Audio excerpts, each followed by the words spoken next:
Kozhikode Bedakam police station പരിധിയിലെ തോറോത്ത് വിഷം അകത്ത് ചെന്ന് ചികിത്സയിലായിരുന്ന 19-കാരി മരണപ്പെട്ടു.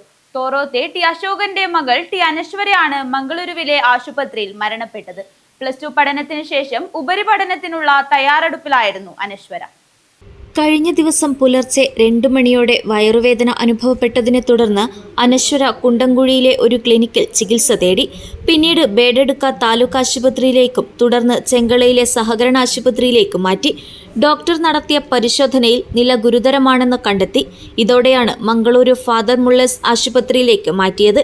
അവിടെ നടത്തിയ വിശദമായ പരിശോധനയിലാണ് വിഷം അകത്തു ചെന്നതായുള്ള കാര്യം സ്ഥിരീകരിച്ചത്. ചികിത്സ തുടരുന്നതിനിടയിൽ രാത്രി 10:30 മണിയോടെ മരണം സംഭവിക്കുകയായിരുന്നു. അനശ്വരയുടെ മരണം സംബന്ധിച്ച് പിതാവ് നൽകിയ പരാതിയിൽ ബേഡകം പോലീസ് അസ്വാഭാവിക മരണത്തിന് കേസെടുത്തു. അനസൂയയാണ് മാതാവ്. അശ്വിൻ സഹോദരനാണ്. ഡിവൈഎഫ്ഐ തേരോത്ത് യൂണിറ്റ് എക്സിക്യൂട്ടീവ് അംഗമായിരുന്നു അനശ്വര. News bureau, Kasaragod.